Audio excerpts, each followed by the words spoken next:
Estamos de volta com o Clube da Bola para falar um pouquinho da Série D do Brasileiro, a 4ª divisão nacional. Representantes Joinville, Marcílio e Barra, e 2 deles estão na zona de classificação para a fase seguinte no momento. Então vamos direto para a Arena Joinville, norte do estado, porque a titular do Clube da Bola, Drica Evarini, está por lá. Hoje tem Série D, Drica. Conta mais pra gente, boa tarde.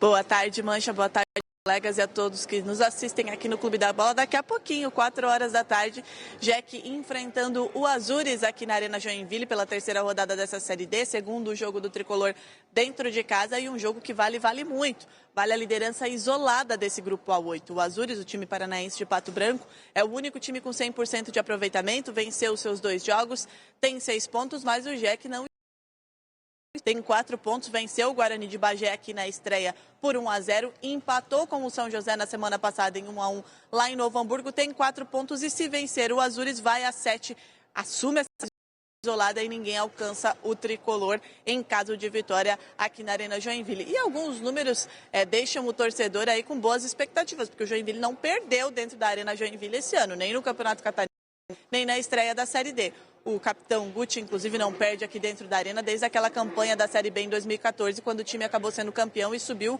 justamente com o técnico Emerson Maria. Então a torcida está bastante otimista para um bom resultado aqui na Arena Joinville hoje. E para esse jogo de logo mais, na equipe titular e no esquema tático com relação aos 2 primeiros jogos. O técnico Emerson Maria deve mudar aí o seu esquema para um 4-2-3-1, tirando o Léo Rigo da zaga, ele que acabou saindo lesionado no jogo contra o São José, não conseguiu se recuperar, então deixa a zaga, deixa de jogar com 3 zagueiros o Emerson Maria, foi o que ele demonstrou nos treinamentos durante a semana. Então fica aí Bruno Pianissola, Danilo Belão, Guti, Vitão e também o Léo Campos. Aí os 2 volantes que já são os titulares, o Mafra e também o Guilherme Escuro. O meio e o ataque deve ter mudanças. Alisson Tadei deve vir ali pelo meio com Juliano caindo pela direita. Keké, o artilheiro, o autor dos 2 gols pela esquerda, frente como centroavante. Este deve ser o Joinville que vai enfrentar o Azures para tentar buscar essa vitória diante da torcida e sair daqui segunda vitória e com a liderança isolada. Então muda o esquema tático, muda também os jogadores, sai com o Keké como titular, né? Deve sair com o Keké como titular. O Keké, que foi o jogador mais criticado no Campeonato Catarinense, estava passando por lesões, primeiro no tendão, depois um calo ósseo, agora está recuperado, está bem, marcou os 2 gols do Joinville, está confiante, conversou inclusive com a imprensa durante a semana, falou que a diferença dele do catarinense para essa Série D, né? Ele está jogando sem dores e isso já o deixa feliz, a confiança já aumenta e claro que marcar 2 gols coloca a confiança do Keké lá em cima e a torcida começou a ter um pouco mais de simpatia com o jogador, ele já está começando a cair nas graças da torcida se ele marca um gol, o gol da vitória hoje aqui na Joinville. Então mudanças no esquema tático, mudanças no time titular e o Joinville vai em busca dessa vitória para liderança isolada e aí na semana que vem fazer novamente o jogo fora de casa, Mancha. A gente vai voltar na semana que vem com todos os detalhes dessa partida aqui na Arena. Esperamos falar de uma vitória aí de um catarinense e quem sabe a liderança do tricolor nesse grupo A8 da Série D. Volto com você. Obrigado, Drica Evarini, pelas informações. Só o Clube da Bola tem a Drica Evarini. Só a NDTV, melhor dizendo. Rapidinho, tem uma matéria no ponto aí do Cruzeiro, mas rapidinho, um giro rápido. Começa com o Badá. Você acredita que algum catarinense tem força para chegar na Série C dos 3, Barra, Marcílio e Joinville, Badá? Olha, Mancha, é um campeonato difícil, cara. É um campeonato. O Renato comentou a respeito disso outro dia, né? Tu vai classificando e não chega nunca na metade, não chega nunca no fim. Então eu acho que é muito cedo até agora, viu?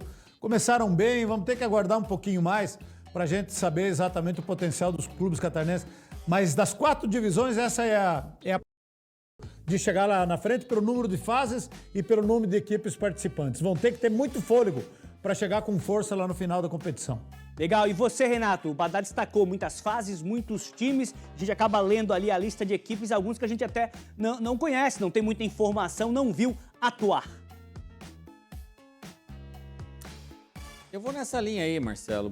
Vou citar um exemplo. A gente teve, ano retrasado, o Hercílio Luz de Tubarão fez uma campanha espetacular na fase, terminou em primeira. Ele pegou a Ferroviária de Araraquara. Aí o jogo lá em Araraquara o jogador da Ferroviária cruzou a bola lá junto da placa de escanteio lá, e aí não tinha VAR, não tinha nada para ver que a bola saiu 1,5 m. Empatou o jogo lá, chegou aqui, empatou também e empatou no último minuto, foi para os pênaltis, tirou o Hercílio. O Hercílio hoje não tem nem Série D para disputar e a Ferroviária está na Série B, depois foi empatando e passando, empatando e passando. Então é um campeonato muito duro, muito ingrato. Dos 3 catarinenses, me parece, o Joinville está um pouquinho à frente, mas um campeonato que só tem mata-mata depois de uma fase de classificação de tiro curto, é muito difícil você fazer algum prognóstico. Tomara, né? Acho que o Joinville não pode ficar na Série D do Campeonato Brasileiro, mas o Badá tem toda a razão. Ninguém merece a Série D do Campeonato Brasileiro. Márcia Becker, fecho com você essa pergunta, né? Série D de dificuldade, de dureza, é muito difícil essa competição. Acredita em algum catarinense na terceira divisão, na Série C de 2026? Eu acompanho os colegas também, eu acho que a Série D é muito ingrata, nem com o acesso, né? E dos catarinenses, eu realmente acredito que o Joinville, o fato também de ter da manutenção do Emerson Maria, é um cara que realmente conhece, pode fazer a diferença. E também eu acho que o Marcílio Dias acertou aí com o retorno do Vaguinho Dias, pode ganhar força, pode ganhar confiança. Então pode ser que chegue um pouquinho mais longe, né? Tem como fazer diagnóstico, né? Prever alguma coisa nesse início. A gente vai precisar esperar mais algumas rodadas para ter alguma definição mais concreta nisso. Mas estou confiante aí no Joinville, que possa fazer uma boa campanha. E eu acho que o Marcílio também pode ter essa recuperação também. Legal, da Série D a gente a Série A, porque amanhã tem jogão do Campeonato Brasileiro aqui na tela da NDTV Record. Cruzeiro e Flamengo se enfrentam às 6h30 no Mineirão. Bora conferir alguns detalhes dessa partida. Palco do Clássico deste domingo passa pelos últimos ajustes. Mais de 50 mil pessoas devem lotar as arquibancadas do Mineirão. Estar aqui no Mineirão é sensacional e a torcida faz toda a diferença. Passou a fase ruim, agora só a fase boa. O Cruzeiro chega embalado com a vitória por 2-0 contra o Vila Nova de Goiás no jogo de ida da terceira fase da Copa do Brasil. O atacante Caio Jorge marcou os 2 gols da partida ainda no primeiro tempo. Foi encerrado o ciclo do atacante Dudu no Cruzeiro. O clube informou que chegou a um acordo com o atleta para a rescisão imediata do vínculo contratual. Os times não vivem bons momentos apenas na Copa do Brasil. Cruzeiro e Flamengo ocupam posições de destaque na tabela do Campeonato Brasileiro. O Flamengo é líder invicto com 14 pontos e o Cruzeiro ocupa o 4º lugar com 10. O retrospecto recente do confronto é favorável ao Flamengo. Desde que o Cruzeiro voltou à Série A em 2023, ainda não venceu o rival de domingo. Foram 3 vitórias rubro-negras e 1 empate. Vai ser um jogo muito difícil e é um jogo para a gente pontuar aqui em casa. Vai ser um grande jogo, um clássico nacional, 2 equipes gigantes no campeonato, no futebol brasileiro. Vai ser muito difícil. A gente tem se dedicado ao máximo. Cruzeiro e Flamengo você acompanha no domingo, ao vivo na Record, no Play Plus e no R7, a partir das tarde. Vou ficar um olho, né, no Cruzeiro e Flamengo, o outro em Chape e Criciúma, 2 jogaços pro domingo.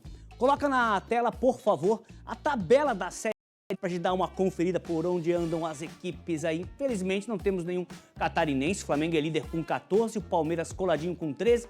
Mesma pontuação do Bragantino, que o Mensati destacou, 3º colocado, né, da Série A. 4º o Cruzeiro com 10. Depois o Fluminense também tem 10 na 5ª posição, o Internacional tem 9, Bahia e São Paulo também com 9 pontos. Fechando a primeira parte, o Botafogo e o Ceará com 8. Depois tem a Gangue do 7. Vasco, Corinthians, Juventude, Mirassol e Fortaleza. Na 16ª posição, na porta ali, quase na zona perigosa, está o Vitória com 6. Atlético Mineiro com 6 pontos, Grêmio com 5, Santos com 4, Sport com 2, os 4 times na zona vermelha da tabela. Márcia, quando você olha essa tabela da Série A, te preocupa um pouco ali Grêmio, Galo, Santos, tudo na zona de rebaixamento? A gente sabe que é o início da competição, mas ali, essa Eu acho que o Galo e o Grêmio ali ainda vão sair dessa zona de rebaixamento, né? Eles estão passando por um momento de estabilidade, mas acredito que não vão figurar nessa zona de rebaixamento, não. Acredito que até o meio da tabela ali, o Galo tem condições de brigar um pouquinho mais, talvez por uma vaga na pré-Libertadores, né? Nos líderes ali, o que surpreende de fato é o Bragantino na terceira colocação. Mas também não acho que vai ter gás para manter até o final. Eu acho que o Inter ali também vai brigar pelas primeiras posições, o Fluminense. Então tem algumas movimentações ainda que vão ser feitas nessa tabela, mas os dois ali, Atlético e Grêmio, não devem se manter nessa condição. O que preocupa mesmo é o Santos, porque além de não estar jogando bom futebol, né, tem essa questão externa também que está pesando bastante. Tem o Neymar, que a gente não sabe se joga ou se não joga, né? Tá nesse processo de recuperação de lesão. Então o Santos ali é o que mais preocupa e tem grande chance de voltar para uma segunda divisão. Ai, ai, ai, tem palpitômetro da equipe do Clube da Bola para esse jogaço de amanhã, Cruzeiro e Flamengo. Pode colocar na tela.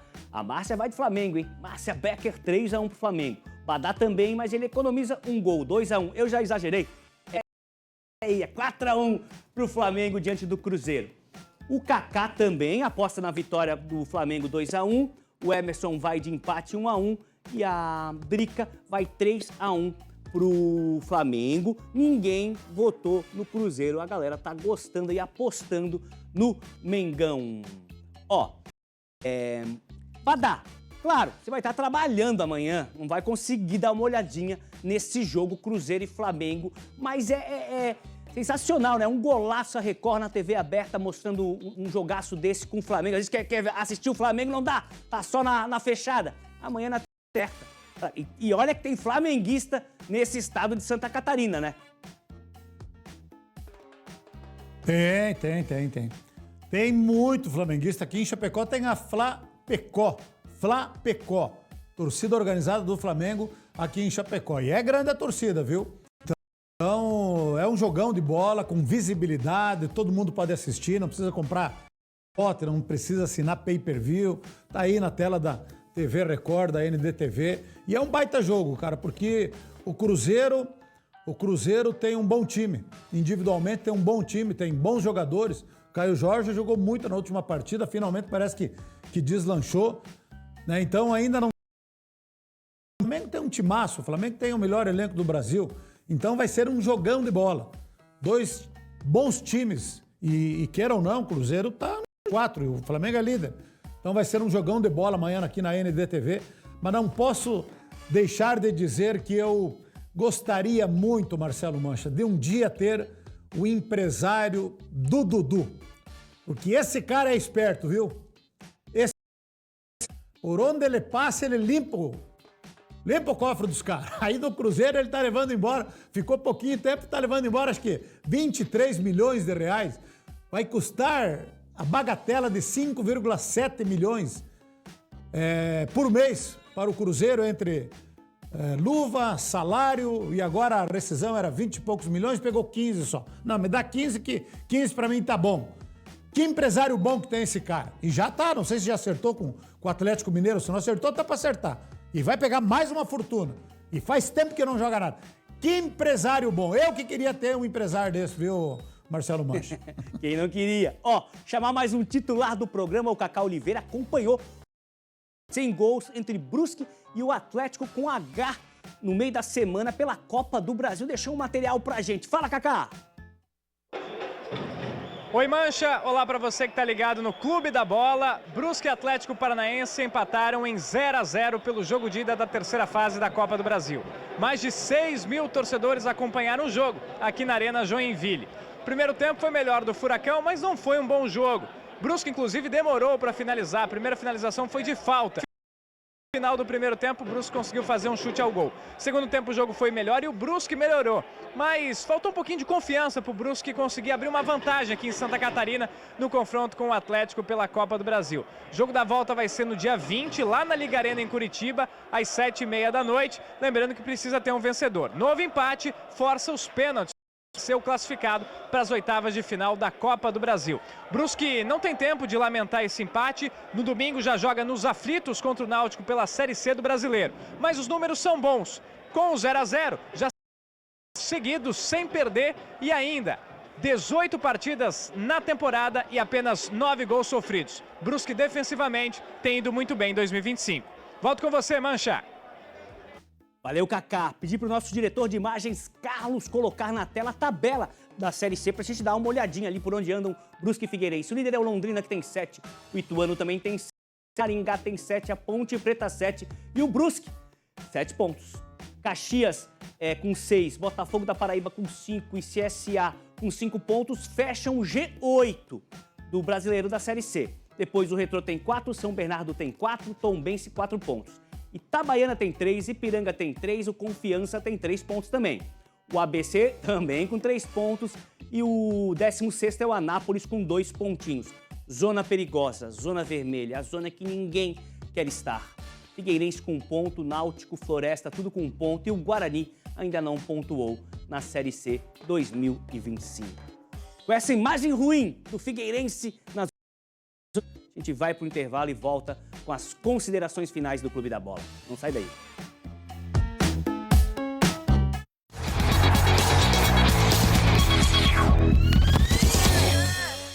Amanhã, a partir das 6 da tarde, você entra no clima de mais uma rodada com o Aquecimento Futebol. Com muito ingrediente, com muita variável.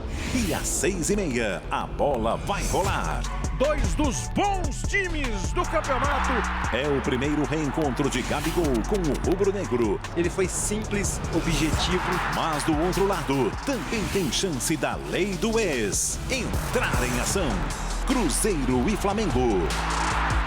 Um jogaço para você curtir. Gol!